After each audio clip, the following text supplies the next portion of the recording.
스터디재미 배정선 선생님입니다. 오늘은 제52회 토픽 2 읽기 기출문제 풀이 12번째 시간입니다. 42번부터 45번까지 문제 알아보도록 하겠습니다. 읽기 문제는 뒷부분으로 갈수록 굉장히 어려워지죠. 그리고 여러분이 실제 토픽에서는 시간이 없어서 지금 42번, 43번 이런 문제를 못 풀고 그냥 급하게 마킹만 하는 경우도 있을 것 같습니다. 읽기가 제일 어렵다는 친구들도 있는데요.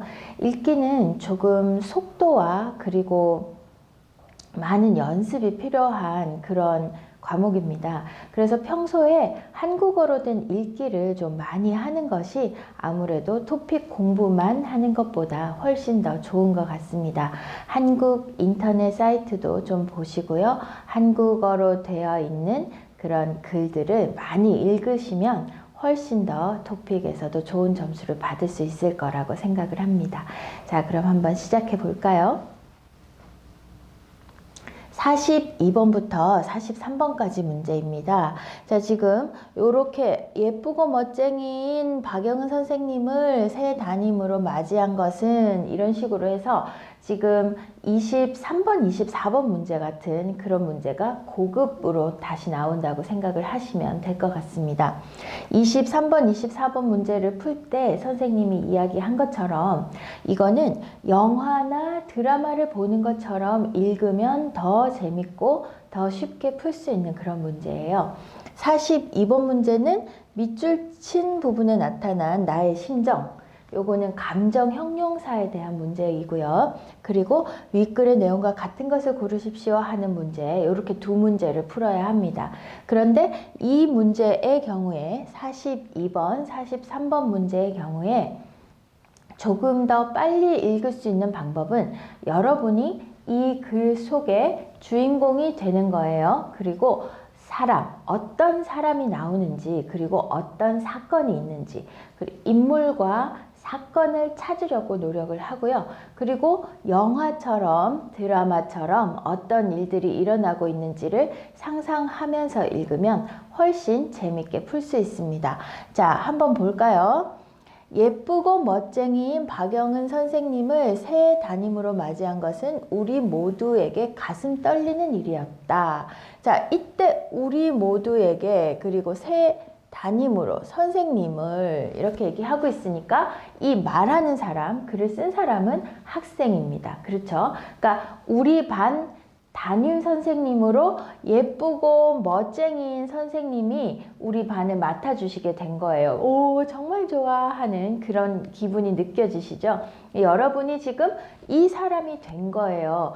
지금 누가 새로운 선생님이 될지 두근두근 하고 있었는데 정말 예쁘고 멋쟁이인 박영은 선생님이 딱 들어오신 거예요. 우와, 좋아라 하는 그 마음을 생각하면서 글을 한번 읽어볼까요? 먼저 번 담임선생님의 말은 죽어라고 안 듣던 말썽꾸러기들이, 그러니까 지난번에는 선생님 말을 잘 안 들었어요. 그런데 박 선생님 앞에서는 고개도 제대로 못 들고 수줍어했다. 아, 우리 선생님 너무 예뻐. 선생님 나 쳐다봤어. 뭐 이런 느낌이겠죠? 그죠? 자, 그래서 지금 박영은 선생님 앞에서는 고개도 못 들고 수줍어해요. 그럼 말을 잘 듣겠죠? 우리 청소할까요? 그러면 네! 그러고 막 청소하고 그러는 거예요.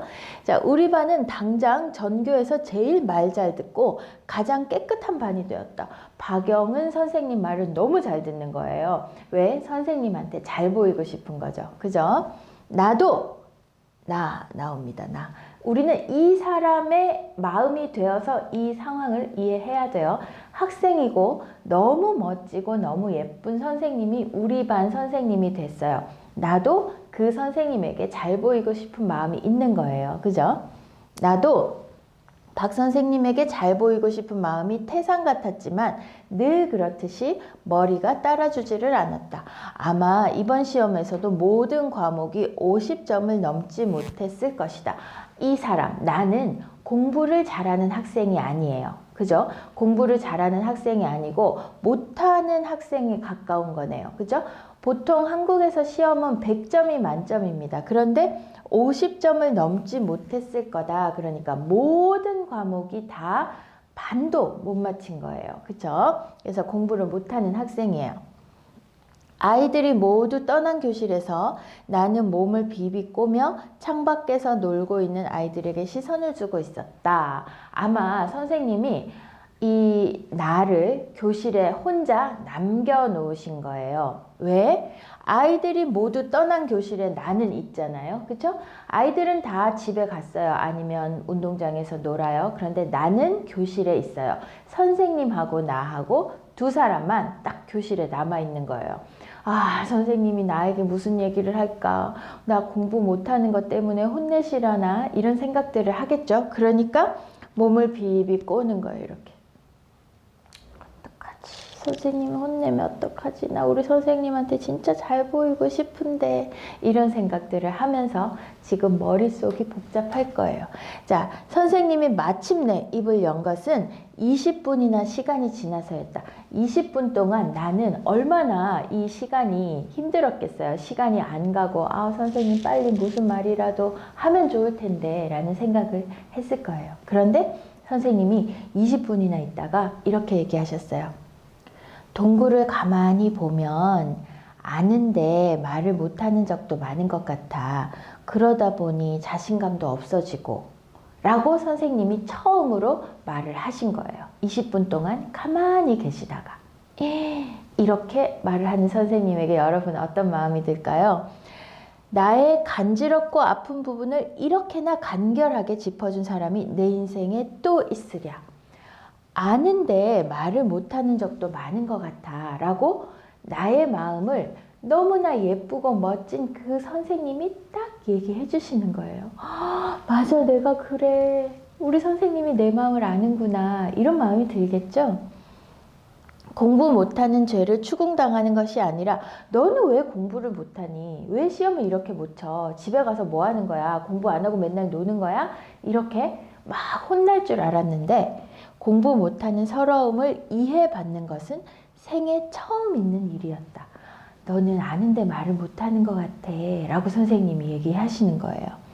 안 그래도 물러터진 내 마음은 완전히 물에 만 휴지처럼 흐물흐물해져서 예쁘고 멋진 데다 현명하기까지 한 박 선생님 앞에서 때 아닌 눈물까지 한 방울 선해 보일 뻔하였다. 눈물도 왈칵 나올 뻔했어요. 뻔했으니까 울지는 않았어요. 참았어요. 그죠? 그런데 예쁘고 멋진데 현명하기까지 한 거죠. 와, 이제 이 선생님한테 완전히 팬이 되겠는데요. 그죠? 자, 요런 내용입니다. 자, 그러면 밑줄 친 부분을 먼저 보고 한번 볼게요. 42번 먼저 보겠습니다. 자, 우리 다 읽었으니까 요 밑줄 친 부분, 요 부분에서 간지럽고 아픈 부분을 이렇게나 간결하게 짚어준 사람이 내 인생에 또 있으랴. 우와, 이거예요. 맞아요? 자, 이 감정을 우리 어떻게 얘기할 수 있어요? 난처하다, 담담하다, 감격스럽다, 의심스럽다. 난처한 거는 뭐죠? 어떻게 해야 될지 몰라서 어려운 거예요. 그게 난처한 거죠. 근데 이거는 막 난처하고 어렵고 그건 아닙니다. 1번 땡. 담담하다. 별로 마음이 이렇게 왔다 갔다 하지 않아요. 그저 그런 거죠. 뭐 별 느낌이 없어. 그런 느낌? 자, 담담하다도 아니죠. 감격스럽다. 빰빰빠밤빰빰빰빰빰빰 하는 거예요. 그죠? 너무 좋아요. 감격스럽다. 요게 정답입니다. 의심스럽다. 저 사람이 나한테 왜 이런 얘기를 하지? 의심하는 거죠. 저 사람 저거 거짓말 하는 거 아니야? 이런 생각, 이런 게 의심입니다. 근데 뭐 선생님이 이 마음을 의심했다면 이렇게 생각했을 리가 없죠? 너무 좋았어요. 감격스럽다. 3번이 정답. 자, 그러면 이 글의 내용과 같은 것을 고르십시오. 나는 담임 선생님께 인정을 받고 싶다. 맞죠? 잘 보이고 싶었다라고 말을 했잖아요. 그죠? 요거는 맞는 말인 것 같습니다.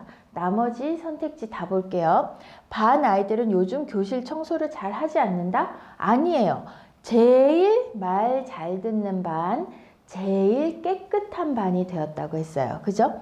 반 아이들은 예전 담임 선생님 말을 잘 들었다? 아니에요. 잘 안 들었어요. 그쵸?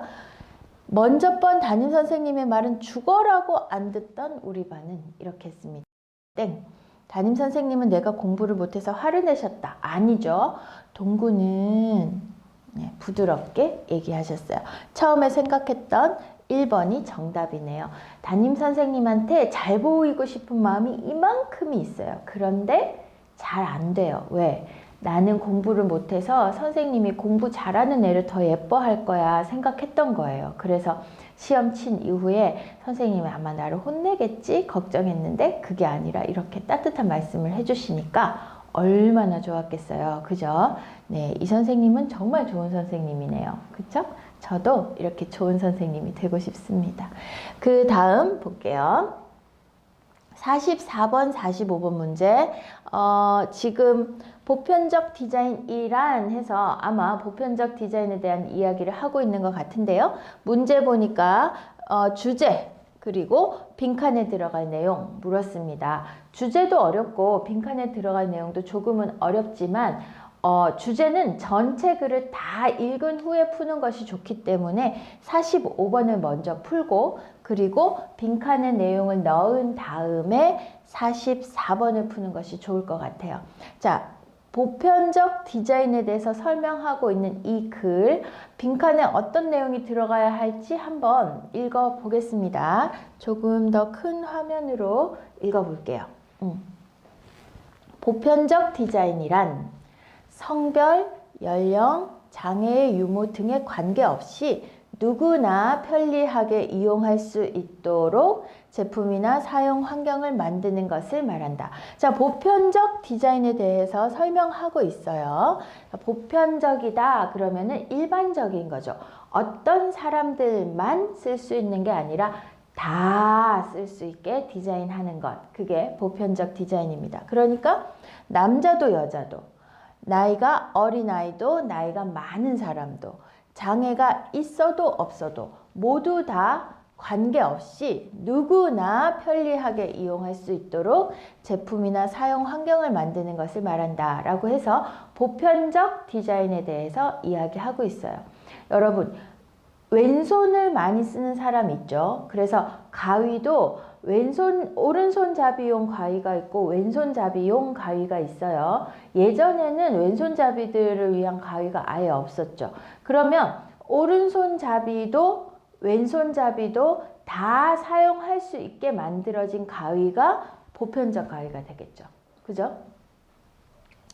자, 산업혁명 시대에는 대량 생산을 목적으로 생산의 효율성을 추구하였다. 자, 산업혁명 시대는 물건을 같은 시간에 많이 만드는 게 중요했어요.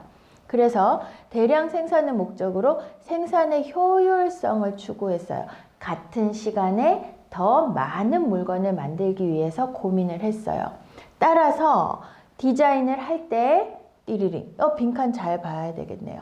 자, 여기에서 힌트는 대량 생산입니다. 대량 생산. 그리고 생산의 효율성. 같은 시간에 물건을 많이 만드는 것이 주요 관심사였어요. 그러다 보니 여기에 속하지 못한 대상들은 불편을 겪을 수밖에 없었다. 자, 대량 생산, 생산의 효율성. 그런데 여기에 속하지 못한 대상들은 불편하다. 그럼 여기에 어떤 내용이 들어가야 됩니까? 많은 사람이, 대부분의 사람들이 속한 그 집단에게 유리하게 그냥 물건을 만든 거죠. 만약에 오른손잡이가 왼손잡이보다 많다면 그냥 오른손잡이를 위한 물건을 만드는 거예요. 그러면 왼손잡이들은 불편하겠죠. 그죠? 그런 내용이 여기에 들어가야 돼요. 자, 대량 생산을 목적으로 생산의 효율성을 추구하였기 때문에 똑같은 물건을 그냥 많은 사람들이, 대부분의 사람들이 필요하면 그냥 그걸 만들어 버렸다. 이런 내용이 들어가면 될 것 같은데요. 자, 이 뒷부분에는 별로 이제는 빈칸을 위해서는 이 앞부분이 훨씬 더 중요합니다. 뒤보다는 앞을 더 잘 봐야 돼요. 자, 요게 굉장히 중요한 힌트가 됐어요. 자, 그러면 찾아볼까요? 생산할 제품의 특성을 최대한 반영하였다? 제품의 특성을 반영하였다? 별로 아니죠. 편리한 사용 환경을 마련해 주고자 하였다? 사용에 편하도록 했어요? 아니에요. 대량 생산과 생산의 효율성이 중요한 단어라고 했습니다. 당시 널리 퍼져 있던 유행이 아니에요. 유행이나 뭐 사용 환경, 제품의 특성 관계가 없습니다. 대부분의 사람들 똑같은 거 그냥 만들었어요. 이런 내용이 들어가야 돼요. 표준이라 여기는 다수만을 기준으로 하였다. 요게 정답이죠. 대부분의 사람들이 그냥 이거 괜찮아 하는 거 그냥 똑같이 만들어 버린 거예요. 그러니까 거기에 속하지 못한 대상들은 당연히 불편을 겪을 수밖에 없었다. 맞아요? 예, 요렇게 되니까 정답 4번 바로 찾을 수 있죠. 왜 45번을 먼저 풀어야 하는지 여러분 알겠어요? 45번은 글 전체를 읽지 않아도 정답을 찾을 수 있는 문제입니다. 그래서 부분만으로 이해를 하고 이 빈칸에 들어갈 내용을 찾은 다음에 글 전체를 읽은 후에 주제를 찾는 것이 더 좋은 방법입니다. 그래서 선생님이 45번을 먼저 풀고 44번을 나중에 풀려고 하는 거예요. 자, 그래서 전체 그냥 다수만을 위한 물건을 똑같이 다 만들고 나니까 여기에 속하지 못한 사람들, 소수들은 불편을 겪을 수밖에 없었던 거죠. 이에 대한 비판과 반성에서 출발한 것이 뭐다? 보편적 디자인이다. 보편적 디자인은 뭐예요? 모든 사람들이 다 쉽게 사용할 수 있게 만드는 것. 그게 보편적 디자인이잖아요. 여기에서 그 의미를 설명했죠. 대표적인 예가 계단이 없는 저상버스이다. 우리 버스를 탈 때 계단 하나, 둘, 세 개 정도로 올라가잖아요. 내려올 때도 내릴 때도 마찬가지. 그러면 애기들 타기 어렵죠. 그러니까 보편적 디자인 안 되죠. 또 다리가 불편한 사람들, 노인들도 타기 어렵죠. 그리고 휠체어를 타는 사람들도 타기가 어려워요. 그러니까 모든 사람들이 다 쉽게 이용할 수 있는 버스가 아닌 거예요.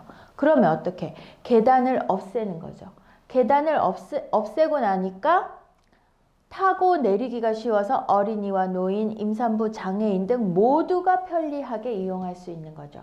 그래서 이 저상버스가 보편적 디자인의 대표적인 예가 된다라고 얘기를 했네요. 다양한 대상의 특성을 고려한 보편적 디자인은 최대한 많은 사람들이 차별 없이 생활할 수 있는 환경을 조성하는 데 큰 몫을 하고 있다라고 해서 지금 보편적 디자인이 이렇게 돼서 좋아요 라는 이야기를 하고 있는 것. 자, 일단 빈칸에 들어갈 내용은 4번 찾았고요. 주제는 어떤 게 되겠습니까? 주제는 지금 무엇에 대해서 이야기하고 있어요? 보편적 디자인에 대해서 이야기하고 있어요. 보편적 디자인에 대해서 좋게 생각해요? 나쁘게 생각해요?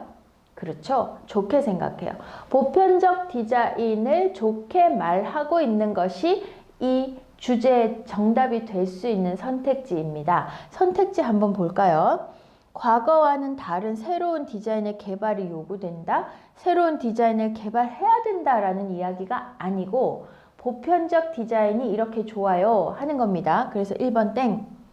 보편적 디자인을 사용해야 제품의 대량 생산이 가능하다.